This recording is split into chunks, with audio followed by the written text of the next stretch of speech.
Hello అండి, చూసారా? Mushroom curry, cauliflower, చిక్కుడుకాయ, క్యారెట్ వేసిన పప్పు, ఉల్లిగడ్డ ఇంకా కాకరకాయ ఫ్రై. ఫస్ట్ కాకరకాయ తింటా, నా ఫేవరెట్. మీకు ఫేవరెట్ కాంది ఏందమ్మా చెప్పండి. అన్ని ఫేవరెట్ అంటారు చాలా మంది. నాకు అన్ని ఫేవరెటే అండి. కారం అన్నమైనా కూడా ఫేవరెటే, అట్లనే నీళ్లు పోసుకుని తిన్నా కూడా ఫేవరెటే అంట.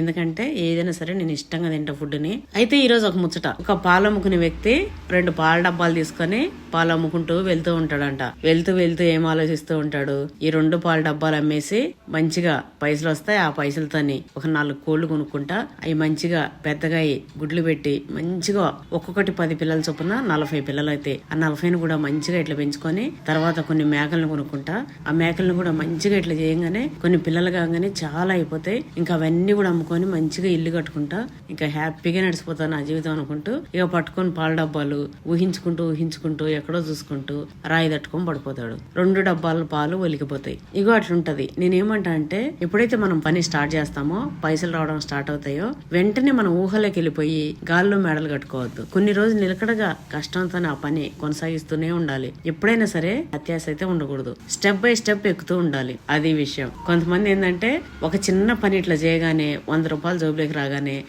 ఇంకేంది అనుకుంటుంటారు. అది తప్పు.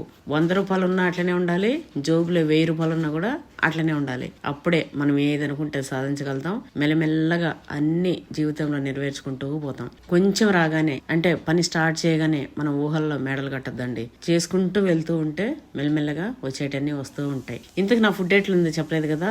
మష్రూమ్ కర్రీ అయితే అదిరిపోయింది. అట్లనే కాయలన్నీ కలిపిన పప్పు, ఇది కూడా మస్తు అంటే మస్తుంది.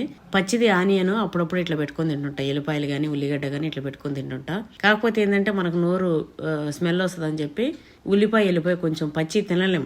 కానీ అప్పుడప్పుడు నేను అసలు ఇంకా స్మెల్ లేదు గిల్లి లేదు, తినాలనిపిస్తే తినేయాలి. ఈ ఒడి చేపలైనా ఒడితునకలైనా ఇట్లనే పచ్చుల్లిగడ్డ ఎల్లిగడ్డ అన్ని కూడా ఇట్లా తినేస్తుంటా. అయితే కర్రీస్ అన్ని కూడా సూపర్ అంటే సూపర్ ఉన్నాయండి, మస్తున్నాయి.